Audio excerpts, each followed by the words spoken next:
दोस्तों, चैत्र नवरात्रि में अगर यह सिक्का आपके पास है तो समझो आपकी किस्मत चमकने वाली है, लॉटरी लगने वाली है, से माता रानी आपको धनवान करने वाली है। परंतु इससे पहले आप इस वीडियो को ध्यान से देख लीजिए और माता रानी की शेरावाली की जो तस्वीर है जी सिक्के पर छपी होती है, वह सिक्का अगर आपके पास है तो समझो आप करोड़ों का खजाना लेकर घूम रहे हैं और आपकी किस्मत चमकने वाली है। कैसे चमकने वाली है? दोस्तों, ध्यान से दिव्य ज्योति चैनल के माध्यम से इस वीडियो को देखेगा।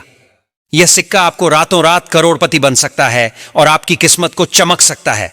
दोस्तों, आज का वीडियो भूलकर मिस मत कीजिएगा। यह वीडियो अगर आपने भूलकर मिस किया तो पूरी जिंदगी आपको पछताना पड़ेगा। फिर मत कहना कि आपको बताया नहीं। दोस्तों, आज इस वीडियो को ध्यान से देखिएगा। कोई मूर्ख ही होगा जो इस जानकारी को नहीं देखेगा, वरना माता रानी की कृपा पाने के लिए इस वीडियो को अंत तक जरूर से देखिएगा और इस वीडियो में बताए गए इस गुप्त तरीके से सिक्के का उपाय जरूर कर लीजिएगा। 30 मार्च से 7 अप्रैल तक रहने वाले नवरात्रि के किसी भी दिन आप यह उपाय कर सकते हैं। दोस्तों, इस वीडियो को अपने फ्रेंड सर्कल में शेयर जरूर से कर दीजिएगा ताकि अन्य लोगों को इसका भला हो सके। यह सिक्का आपकी किस्मत को चमकाने की ताकत रखता है। दुनिया में कोई भी व्यक्ति आपको यह बात आसान शब्दों में नहीं बताया और आपसे लाखों रुपए ले लेगा, फिर भी आपको नहीं बताया। आप अपनी जेब में ही अपनी किस्मत चमकाने का राज लेकर घूम रहे हैं। बस आपको पता नहीं है कि चैत्र नवरात्रि में इस माता रानी के सिक्के का उपाय करके व्यक्ति कैसे करोड़पति बन सकता है। तो ध्यान से आज का वीडियो अंत तक देखिएगा। दोस्तों, भूल कर मत मिस कीजिएगा। दोस्तों, चैत्र नवरात्रि इस बार 2025 में 30 मार्च दिन रविवार को मनाई जाएगी और 6 अप्रैल दिन रविवार को नवरात्रि समाप्त हो जाएंगे, क्योंकि इस बार यह नवरात्रि पूरे 8 दिनों के पड़े हैं। 31 मार्च को 2 व्रत एक साथ रखे जाएंगे। मां ब्रह्मचारिणी और मां चंद्रघंटा की पूजा एक साथ होगी। इस नवरात्र में मैं आप लोगों को वैष्णो मां जी के सिक्के का लाइव चमत्कार बताऊंगा। तो आज की जो हमारी वीडियो है, यह नवरात्रि का जो हमारा पावन पर्व चल रहा है, चैत्र नवरात्रि चल रहे हैं। तो इस पावन पर्व में वैष्णो मां के सिक्के अगर आपके पास में हैं तो आप भी इसका लाइव चमत्कार देख सकते हैं। अगर आपके पास में भी है वैष्णो मां की आकृति वाला सिक्का तो आप भी बहुत बड़े धनी हैं। दोस्तों, हमारे हिंदू धर्म में प्राचीन काल से ही शुभ मुहूर्तों में, शुभ त्योहारों में सोने चांदी तांबे के सिक्के की जो खरीदने की परंपरा है, यह प्राचीन काल से ही चली आ रही है। क्योंकि दोस्तों, सिक्के को हमारे हिंदू धर्म में लक्ष्मी कहा जाता है और लक्ष्मी सौभाग्य का प्रतीक है। वैष्णो मां के सिक्के का नवरात्रि के किसी भी दिन आपको यह प्रयोग करना है। चमत्कार देखकर आपकी आंखें फटी की फटी रह जाएंगी। अगर आपके पास वैष्णो मां के पुराने सिक्के नहीं है तो दोस्तों, आप इसे ढूंढना शुरू कर दें। पहले वैष्णो मां जी के सिक्के हमारे भारतवर्ष में बहुत चले हैं, तो इसका लाइव चमत्कार आज इस चैनल के माध्यम से बताऊंगा। नवरात्रि के समय आप इसे जागृत करके बहुत सारे लाभ ले सकते हैं। दोस्तों, अगर आपके पास कोई और पुराना सिक्का है जिसमें वैष्णो मां जी की अगर एक प्रकार के हम बोल सकते हैं छवि छपी है या फिर दुर्गा मैया जी की छवि छपी है, अर्थात दोस्तों उनके स्वरूप छपे हैं या फिर लक्ष्मी जी का स्वरूप छपा है। देखिए, हम सब हिंदू भाई क्या करते हैं, दिवाली के समय में घर की बरकत बढ़ाने के लिए लक्ष्मी माता जी के चांदी के सिक्के या फिर गणेश जी के चांदी के सिक्के घर में खरीद करके लाते हैं। तो उसका प्रयोग भी इस नवरात्रि के दौरान आप अगर आपके पास में है तो आप कर सकते हैं। दोस्तों, अगर आप इन सिक्कों को सिद्ध करना सीख जाएंगे तो कभी दुनिया में आप भिखारी नहीं रहेंगे, कभी आपको किसी वस्तु का अभाव नहीं होगा। ये कोई साधारण सिक्का नहीं है दोस्तों, ये कुबेर की कुंजी है। इसलिए दोस्तों, आज की इस वीडियो में, क्योंकि नवरात्रि अभी चल रही है, और हाँ, कमेंट बॉक्स में अपनी राशि भी डाल दीजिएगा। यदि हमारे पास आपकी राशि के अनुसार कोई उपाय होगा तो वह आकर हम आपके कमेंट में रिप्लाई करके बता देंगे। दोस्तों, नवरात्रि को जागरण का पर्व कहा जाता है क्योंकि नवरात्रि में देवी मां दुर्गा पृथ्वी लोक पर अपने संपूर्ण शक्ति के साथ हम मानव के कल्याण के लिए एवं जीवों के कल्याण के लिए छोटी नौकन्या के रूप बनकर के आती हैं। नवरात्रि में अगर कोई व्यक्ति मां का ध्यान करते हुए, अगर 1 घंटा नवरात्रि में अगर मां का ध्यान करते हुए कोई भी व्यक्ति 1 घंटा रात्रिकालीन में जाग जाए तो व्यक्ति के एक जन्म का पाप मिट जाता है और मनोकामनाएं पूर्ण हो जाती हैं। समझो साक्षात मां दुर्गा उसके ऊपर कृपा करने के लिए धरती पर आई हो। दोस्तों, साक्षात माता की कृपा चाहती हूं तो अभी वीडियो को लाइक कर दीजिए और चैनल अभी सब्सक्राइब नहीं किया तो जल्दी से दिव्या ज्योति चैनल सब्सक्राइब कर दीजिए। और कृपया निवेदन है कि वीडियो मत छोड़कर जाएगा, वरना पूरी जिंदगी पछताते रहोगे। दोस्तों, नवरात्रि में किसी भी दिन अगर दिन की अपेक्षा आप रात में माता की पूजा करते हैं तो दोस्तों माता जल्दी प्रसन्न होती है। नवरात्रि में दिन की अपेक्षा ध्यान से सुनिएगा, अगर रात में माता की पूजा करते हैं तो माता जल्दी प्रसन्न होती है। और नवरात्रि में नवरात्रि का जो हर एक सेकंड है गंगा जल के समान पवित्र और कल्प वृक्ष के समान सब कुछ देने वाला है। तो दोस्तों आज की इस वीडियो को आपको ध्यान से देखना है, ध्यान से सुनना है, वीडियो को आधे बीच में छोड़ करके नहीं जाना है। वैष्णो माता जी के जो सिक्के का चमत्कारिक प्रयोग बताऊंगा, इसे सिद्ध करने का तरीका बताऊंगा।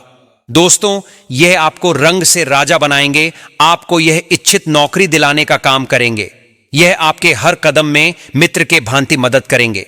किसी भी क्षेत्र में जाइए, यह हर क्षेत्र में आपकी मदद करेंगे।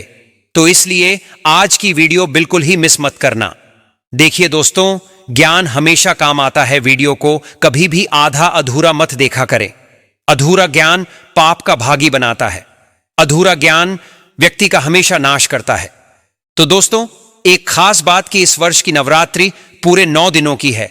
हर साल की नवरात्रि 9 दिनों के नहीं होते, कई बार की नवरात्रि 8 दिनों की हो जाती है, कई बार की नवरात्रि 10 दिनों की हो जाती है। लेकिन एक खास बात, इस वर्ष के नवरात्रि पूरे 9 दिनों के हैं और नवरात्रि में माता रानी जो है पूरे 9 स्वरूप बनकर के प्रत्येक हिंदू भाई के घर में आ चुकी हैं। तो नवरात्रि में अगर आप माता रानी को प्रसन्न करना चाहते हैं तो नवरात्रि के किसी भी एक दिन रात्रि काल के समय में माता रानी को मोगरे के फूल, अर्थात दोस्तों जो मोगरे का पुष्प आता है जिसे हम जैसमीन बोलते हैं, इसका गजरा बना करके माता रानी को पहना देना या फिर भेंट कर देना। इससे माता रानी बहुत प्रसन्न होती है। और अगर आप ऐसा करते हैं, माता रानी को नवरात्रि की सप्तमी के दिन अगर माता रानी को मोगरे के पुष्प का गजरा बनाकर कि अगर माता को भेंट करते हैं तो माता ऐसे भक्तों को सब कुछ देने के लिए सब कुछ अपना न्योछावर कर देती हैं, जैसे कि धन, ऐश्वर्य, सुख, शांति, माता सब कुछ न्योछावर कर देती है। दोस्तों नवरात्रि के समय बहुत सारे ऐसे भाई हमारे चैनल में जुड़े हैं जिन्हें पूरा टाइम नहीं मिल पाता, वक्त नहीं मिल पाता, तो गजरा बना करके माता को चढ़ाएं। आपकी सभी मनोकामना केवल एक ही दिन को गजरा चढ़ाने से माता पूर्ण करती है। दोस्तों मां का हृदय बहुत कोमल होता है, मां को प्रसन्न करना बहुत आसान है, बस आपके भाव अच्छे होने चाहिए। तो दोस्तों अगर आपके पास वैष्णो मां जी का या फिर लक्ष्मी मां जी का अगर कोई पुराना सिक्का है तो नवरात्रि में इस पर्व से आप जो है दोस्तों इस पर्व से उस सिक्के को जागृत कर सकते हैं। हमेशा याद रखना, बिना जागृत के अर्थात दोस्तों बिना शक्ति पाठ किए हुए कोई भी आप चीजों को लेते हैं वह लाभान्वित नहीं होते, आपको लाभ नहीं देते। छोटे से उदाहरण से समझना, अगर आप कोई भगवान की मूर्ति घर में खरीद करके ला रहे हैं और उसमें प्राण प्रतिष्ठा नहीं है तो दोस्तों ऐसी मूर्ति की घर में पूजा नहीं होती है। हमारे शास्त्र कहते हैं कि जिस मूर्ति में अगर प्राण प्रतिष्ठा हो वह मूर्ति हमें फल प्रदान करती है। तो ज्यादा से ज्यादा इस बात का आपको ध्यान रखना है दोस्तों, उस मूर्ति की पूजा करने से हमें धन, ऐश्वर्य, सभी प्रकार के भौतिक सुखों की प्राप्ति होती है। दोस्तों दिव्या ज्योति चैनल में आपको सब कुछ सीखने को मिलेगा, बस वीडियो में अंत तक बने रहे। देखिए जब कोई ब्राह्मण मंत्र जाप करके प्राण प्रतिष्ठा करते हैं मूर्ति में तो वह जागृत होती है। उसी प्रकार यह वैष्णो मां जी के सिक्के आप सभी लोगों के पास में है, यह अभी बहुत कुछ वर्ष पूर्व बहुत चले हैं। तो अगर आपके पास में है लेकिन अगर आप इसको जगा करके नहीं रखे हैं तो दोस्तों यह आपके लिए बिना किसी काम के जैसा है, केवल एक साधारण सिक्का है।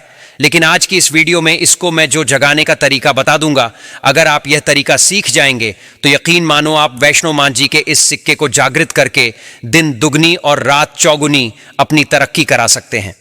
यह सिक्का मंत्रों से जागृत नहीं होगा, यह सिक्का किसी भी प्रकार की क्रिया से जागृत नहीं होगा। केवल नवरात्रि में एक ऐसे वृक्ष के बारे में बताऊंगा जिसकी जड़ में रखने से जागृत हो जाएगा। दोस्तों इस सिक्के को जागृत करने के 3 तरीके बताऊंगा, जो तरीका आपको अच्छा लगे वह तरीका जरूर करना। लेकिन दोस्तों अगर आपके पास में वैष्णो मां जी का सिक्का नहीं है तो परेशान मत होइए। अगर आपके पास में कोई पुराना सिक्का है जिसमें हनुमान जी महाराज हैं या फिर भगवान गणेश जी महाराज हैं, गणेश जी नहीं है, कोई बात नहीं। अगर कोई भी देवी देवताओं के सिक्के अगर आपके पास में है जिसमें देवी देवता अंकित हो, छपे हो, तो ऐसे सिक्के को जागृत करके आप कम ही समय में धनवान बन सकते हैं। यह सिक्का एक बार आप जागृत कर लेते हैं तो समझ जाना कुबेर की कुंजी आपको मिल गई। यह कोई साधारण सिक्का नहीं है। सिक्का जो नवरात्रि में जागृत होता है, तो नवरात्रि में चल और अचल, सजीव और निर्जीव सभी वस्तु जो है चैतन्य हो जाती हैं, सभी वस्तुओं में प्राण आ जाते हैं। इसलिए नवरात्रि के इस समय का भरपूर लाभ उठाइए। दोस्तों, आइए इस वीडियो में जानते हैं यह सिक्का किस प्रकार से जागृत होगा। इसको जागृत करने का आसान तरीका 3 तरीके बताऊंगा। जो तरीका आपको अच्छा लगे वह तरीका अपनाना। और दोस्तों, आप जो है, यह वीडियो कोई फॉल्स नहीं है, सत्य जानकारी है इस सिक्के का। आप जो है ज्यादा से ज्यादा लाभ उठाना। और यह सिक्का अगर आपके पास में रह जाएगा तो महंगे आपको रत्न पहनने की जरूरत नहीं है। दुकान धंधे की अगर बात करें तो आपकी इतनी कही जाए तरक्की होगी जिसकी आपने कल्पना भी नहीं की है। तो सिक्के जागृत करने का तरीका सुनिए। तो वैष्णो मां जी का सिक्का, या फिर आपके पास लक्ष्मी मां जी का सिक्का है, या फिर कोई ऐसे देवी देवता का सिक्का है जिसको आप सिद्ध करना चाहते हैं, तो उसे नवरात्रि के प्रथम दिन से ही अखंड ज्योति कलश के अंदर में आपको डाल देना है। अखंड ज्योति कलश के अंदर में डाल देना है। अगर आपको पता नहीं है यह उपाय, तो आप नवरात्रि के बीच में भी यह उपाय कर सकते हैं। दोस्तों, बिना मंत्र के, बिना किसी क्रिया के, अखंड ज्योत के प्रभाव से यह सिक्का पूरे 9 दिनों के भीतर में जागृत हो जाता है। फिर आप जो है इस सिक्के का प्रयोग धन आकर्षण में कर सकते हैं, या फिर भौतिक सुख की प्राप्ति में कर सकते हैं। नवरात्रि के बाद इस सिक्के का प्रयोग कैसे करना है, वीडियो के आखिरी में बताऊंगा। उसमें इसकी संपूर्ण जानकारी बताऊंगा। अब यह चमत्कारिक सिक्का, यह प्रथम तरीके से आप जो है इसे सिद्ध कर सकते हैं, जागृत कर सकते हैं। अब दूसरा तरीका सुनिए। तो इस चमत्कारी सिक्के को जगाने के लिए दूसरा प्रयोग है। इस सिक्के को तुलसी की जड़ के नीचे में 9 दिनों के लिए आपको दबा करके रखना है और इसे 10वें दिन निकाल लेना है। पूरे नवरात्रि में तुलसी की जड़ के नीचे समस्त तीर्थ एवं हरि समेत, अर्थात भगवान विष्णु समेत देवी देवताओं का वास होता है। दोस्तों, यह सिक्का 9 दिनों में जो है तुलसी की जड़ के नीचे में रहने के कारण, क्योंकि जो है नवरात्रि के समय नवदुर्गा की संपूर्ण शक्ति इस धरा पर आती है, तो खासकर पेड़ पौधे, वृक्ष एवं जितने भी माता रानी की सहचरी शक्तियां हैं, सहचरी शक्ति है, जैसे कि तुलसी माता को ले लीजिए, तो यह सब जागृत अवस्था में होती है। इसीलिए यह सिक्के जागृत हो जाते हैं। दूसरा तरीका, आप जो है तुलसी की जड़ के नीचे रख करके आप इसे जागृत कर सकते हैं। अब तीसरा तरीका सुनिए, जिससे अगर नवरात्रि के 9 दिन में भी अगर आपको समय ना मिले, तो नवरात्रि के किसी भी दिन केवल 24 घंटे के लिए इस सिक्के को इस वृक्ष की जड़ के नीचे में डाल देना है। यह जागृत हो जाएंगे। तो वृक्ष कौन सा है? वह है नियम का वृक्ष। हमेशा याद रखना, जितने भी देवी शक्ति होती है, माता नवदुर्गा के 9 स्वरूप है, जितने भी माता रानी के 51 जो शक्तिपीठ है, सबके जितनी भी देवी शक्ति संसार में, समस्त देवी शक्तियां जो है नियम के वृक्ष पर वास करती हैं। दोस्तों, माता शीतला का भी स्थान नियम के वृक्ष में माना जाता है। तो ऐसा माना जाता है नियम के वृक्ष स्वयं साक्षात मानव नवदुर्गा के स्वरूप है। तो नवरात्रि के किसी भी दिन अगर आपके पास में वैष्णो माता जी का सिक्का है या फिर कोई पुराना सिक्का है, तो उस सिक्के को आपको रख करके जाना है और नियम वृक्ष की जड़ के नीचे में आपको दबा करके आना। ऐसे नहीं दबाना, बस नियम वृक्ष से प्रार्थना करनी है, क्योंकि नियम वृक्ष में माता नवदुर्गा का वास होता है। तो यह प्रार्थना करनी है कि हे नवदुर्गा माता, इस सिक्के को आप जागृत करें, मैं आपके श्री चरणों में छोड़ने आया हूं। तो जो है आप जो है 4 से 5 अंगुल के नीचे नियम वृक्ष की जड़ के नीचे में इस सिक्के को दबा के आ जाना है। नवरात्रि के प्रथम दिन दबा दें, 9 दिनों तक रहता तो बहुत ही उत्तम है। समय नहीं मिल पा रहा, वीडियो को टाइम में देख रहे हैं, तो नवरात्रि के किसी भी दिन आप जो इसे 24 घंटे के लिए भी दबा सकते हैं। अगर आप नवरात्रि के 8वें दिन यह वीडियो देखें तो 24 घंटे के लिए दबा सकते, बाकी आप जो है ज्यादा दिनों के लिए दबा करके रखते हैं। नवरात्रि के बाद निकाल करके लाते हैं तो यह और ज्यादा प्रभावशील हो जाते हैं। आप नवरात्रि समाप्त होने से पहले यह उपाय बीच में कभी भी कर सकते हैं। दोस्तों, नवरात्रि के बाद इन सिक्कों को किस प्रकार से प्रयोग करना है वह ध्यान से थोड़ा सुनिएगा, क्योंकि यह सीक्रेट जागृत तो हो गए, लेकिन अगर आप उनके प्रयोग विधि नहीं जानेंगे तो आपको कैसे लाभ मिलेगा। यह सिक्के जागृत हो जाएंगे तो इसका प्रयोग आप बहुत सारे कार्यों में कर सकते हैं। कौन से कार्यों में, आइए जानते हैं। दोस्तों, यह जानकारी बताने से पहले अभी तक आपने अगर वीडियो को लाइक नहीं किया है तो वीडियो को लाइक कर दीजिए। और आप भी चाहते कि माता रानी आपके घर में आए, आपके घर की सभी मनोकामनाओं, सभी सदस्यों की मनोकामनाओं को पूर्ण करें, आपके घर में धन दौलत की बढ़ोतरी करें, तो दोस्तों कमेंट बॉक्स में जरूर लिखना, माता रानी आपका स्वागत है। माता रानी प्रत्येक हिंदू भाई के घर में जाती हैं। आप मानो या ना मानो तो जानते हैं, नवरात्रि के बाद इस सिक्के का प्रयोग कैसे करना है, तो आप इसे लॉकेट के भांति हुक लगवा करके आप जो है इस सिक्के को, चाहे माता वैष्णो जी के सिक्के हैं, चाहे माता लक्ष्मी जी के सिक्के हैं, चाहे आपके पास पुराना कोई सिक्का है, आप उसे सिद्ध करने के लिए दबा करके रखें जो सिद्ध करके रखे हैं। तो इस सिक्के को लॉकेट की भांति आपको हुक लगवा करके बनवाना है, अर्थात इसे लॉकेट के भांति हुक लगवा करके आपको पहनना है। दोस्तों, पहनते ही आपके जीवन में बहुत ही ज्यादा चमत्कार होना शुरू हो जाएगा, महंगे रत्न से भी ज्यादा यह आपको फायदा देगा। मित्र के भांति हर कदम यह आपका मार्गदर्शन करेगा, अर्थात ऊर्जा रूप में यह हर क्षेत्र में आपकी मदद करेंगे, क्योंकि यह जागृति चीज है। जागृत चीज ही हमेशा कम समय में व्यक्ति को अधिक लाभ देती है। दोस्तों, आपने कई लोगों से यह सुना होगा कि फलाना व्यक्ति रातों रात अचानक उनकी किस्मत बदल गई, धनी बन गए, या फिर उनके जीवन में परिवर्तन आ गया। तो ऐसा होता है, यह जो बोल सकते हैं, जागृति चीज व्यक्ति के जीवन को बदल करके रखने में सक्षम होती है। दूसरा, दुकान कारोबार स्थान में यह पैसों के साथ में अगर इस सिक्के को रखते हैं, जैसे कि आपकी दुकान है वहां पर सिक्का रखते हैं, कारोबारी स्थान में अगर इस सिक्के को अन्य जैसे आप पैसा रखते हैं तो उस सिक्के के साथ में रखते हैं तो यह सिद्ध हो जाते हैं, यह सिद्ध सिक्के हैं। तो दोस्तों, ये जो सिक्का क्या करते हैं, आपकी दिन दुगनी रात चौगुनी तरक्की करने का काम करते हैं, क्योंकि यह सिक्के स्वयं जागृत होते हैं। जिस प्रकार चुंबक है, यह लोहे को अपनी तरफ आकर्षित करती है। इस प्रकार अगर आप इस दुकान में कारोबार क्षेत्र में रखते हैं तो यह जितने भी ग्राहक हैं उन्हें आकर्षित करते हैं, और यह लक्ष्मी रूपी धन को अपनी तरफ आकर्षित करते, तो इससे आपकी ज्यादा से ज्यादा अध्यात्म उन्नत होती है। तो इसके बाद इसे धन पेटी और पर्स में रखते हैं। तो जब तक यह सिक्का आपके पर्स में रहेगा, धन पेटी में रहेगा, कभी भी आपको धन दौलत वैभव की कमी नहीं होगी। इसके बाद घर के सभी लोग, जहां पर सभी लोग आपके घर में बैठते हैं, उस स्थान पर फ्रेम बनवा करके अगर घर में ये सिक्के रखे जाएं, जहां पर सभी लोग, जैसे कि हॉल है तो हॉल में घर के सभी लोग बैठते हैं, जैसे कि लिविंग रूम है तो ऐसे स्थान में फ्रेम बनवा करके ये सिक्के रखे जाएं, तो ये घर के सभी लोगों के घर में जितने भी आपके सदस्य हैं सभी लोगों की किस्मत चमका देगा। सभी लोगों की किस्मत सितारे जैसी चमकेगी। नवरात्रि के वह 7 संकेत जो बताते हैं, माता रानी आपसे बेहद प्रसन्न है एवं आपके घर आ गई है। पहला संकेत है बार बार गौ माता का आना। जिस घर में मां दुर्गा रहती है उस घर में उनकी बहन कामधेनु उनकी सेवा के लिए, उनके दर्शन के लिए बार बार घर के द्वार पर आती ही है, और यह घर के इर्द गिर्द घूमती रहती है, जाती है, फिर अगले दिन आ जाती है। तो समझ जाना माता रानी आपके घर में आ चुकी है।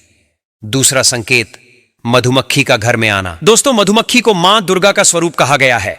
जिस घर में नवरात्रि में मधुमक्खी आती है तो समझ जाना उस घर में माता रानी आ चुकी है, क्योंकि जो मधुमक्खी है यह मां दुर्गा का ही स्वरूप कही गई है, और यह अपने पूर्ण स्वरूप के दर्शन के लिए, अर्थात नवदुर्गा के दर्शन के लिए सेविका बनकर के आती है। तो समझ जाना आपके घर में मां दुर्गा आ चुकी है। तीसरा संकेत, ज्योति का तीव्र गति में जलना।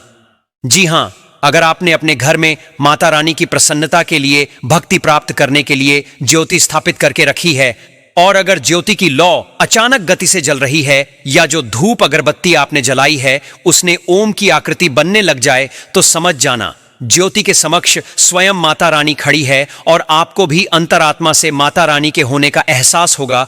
तो इन संकेत से भी पता कर सकते हैं कि माता रानी आपके घर में आ चुकी है। चौथा संकेत, नवरात्रि में दीपक की बाती में फूल का बनना। अगर आपके दीपक की बत्ती में अचानक से फूल बनने लगे तो समझ जाना नव दुर्गा माता आपके ऊपर बहुत प्रसन्न है, आपके ऊपर पूर्ण रूप से अपनी कृपा बरसा रही है, और माता रानी आपके घर में आ चुकी है। आपके सभी कष्टों को दूर करके माता रानी इस लोक से फिर जाएंगी, अर्थात आपके घर सेंगी। दोस्तों, 5वां संकेत बताते हैं, बार बार घर में अगर काली चींटी निकलने लगे, अगर काली चींटी समूह में निकल रही है और रास्ता काट रही है, तो समझ जाना माता रानी आ चुकी है, और आपकी सभी प्रकार की इच्छा को पूर्ण करके ही जाएंगी। यह माता लक्ष्मी के होने का एहसास कराता है। 6वां संकेत, अचानक घर में मनमोहक सुगंध आने लगे। अब यह संकेत बहुत ही ज्यादा बड़ा संकेत है। दोस्तों, अगर आपको अपने घर में अचानक से इत्र, परफ्यूम, मोगरे जैसी या कोई भी मनमोहक सुगंध आने लगे, तीव्र सुगंध आने लगे, ठंडी हवा चलने लगे, तो समझ जाना माता रानी आ चुकी है और अपने होने का एहसास आपको दे रही है। आप तुरंत इस संकेत को समझ करके माता जगदम्बा को मन ही मन प्रणाम करना तो इन संकेतों से भी पता कर सकते हैं कि माता रानी आपके घर में आ चुकी है। दोस्तों, 7वां संकेत, फटे कपड़े पहने अगर कोई याचक आ जाए तो समझ जाना माता रानी आपके द्वार पर याचक बनकर के आ चुकी है। नवरात्रि में कोई भी याचक आए तो खाली हाथ भूलकर भी मत जाने देना, क्योंकि स्वयं माता रानी परीक्षा लेने के लिए हमारे घर में याचक बनकर के आ जाती है, क्योंकि ईश्वर अपने भक्तों की परीक्षा लेने के लिए धरती पर स्वयं आते हैं। आप याचक को पेट भोजन कराना एवं कुछ दक्षिणा भी अवश्य देना वास बना लेती है और वही निवास करती हैं। बस नवरात्रि शुक्रवार के दिन इस चीज का त्याग करना चाहिए, पालन करना चाहिए। नवरात्रों में लहसुन, प्याज और खट्टा, फिर चाहे आपने व्रत भी नहीं रखा है फिर भी आपको शुक्रवार के दिन या अन्य दिनों में लहसुन प्याज नहीं खाना चाहिए। लेकिन हाँ, पानी पूरी आप खा सकते हैं, वह भी जब नवरात्रि समाप्त हो जाए। ठीक है ना दोस्तों? नवरात्रि के दिनों में सेब जरूर खाना चाहिए। शास्त्रों में बताया जाता है कि भगवान के भोग में सेब आदि जरूर किया जाता है। अगर आपका व्रत है तो आपको सेब जरूर खाना चाहिए। केला, पपीता, तरबूज और मीठे अंगूर जरूर खाना चाहिए। इन फलों से व्रत भारी को शक्ति मिलती है और व्रत संपूर्ण हो जाता है। शास्त्रों में बताया जाता है कि नवरात्रों के दिनों में सीताफल जरूर खाना चाहिए। सीताफल खाने से 20 ऐसी बीमारियां हैं जो खत्म हो जाती हैं। माना जाता है नवरात्रों के दिनों में सीताफल का घर में प्रवेश होना ही शुभ माना गया है। सीताफल खाने से नवरात्रि का व्रत सफल हो जाता है, क्योंकि इसमें माता सीता का आशीर्वाद मिला हुआ होता है। माना जाता है भगवान राम के वनवास के द्वार में माता सीता ने यही फल खाया था। नवरात्रि के दौरान इसे जो भी खाता है उसे दुखों का सामना नहीं करना पड़ता। सीताफल आपको जरूर खाना चाहिए। माता सीता प्रसन्न होती हैं और आशीर्वाद देती हैं। दोस्तों, नवरात्रों में तेल की तली हुई हरी मिर्च खा सकते हैं, लेकिन कम मात्रा में खाना है। व्रत के दौरान ज्यादा तीखा नहीं खाना चाहिए। व्रत में तीखा खाने से व्रतधारी की जो पेट की आंतें होती हैं उसमें जख्म हो सकते हैं, क्योंकि इस दौरान हम व्रत का पालन करते हैं तो हमारे पेट में कुछ नहीं होता। इसीलिए हल्का खाना खाना सर्वप्रिय और उत्तम माना जाता है। व्रतधारी को रसीले आलू अवश्य खाना चाहिए। इससे हमारे शरीर में ऊर्जा की भरपूर जरूरत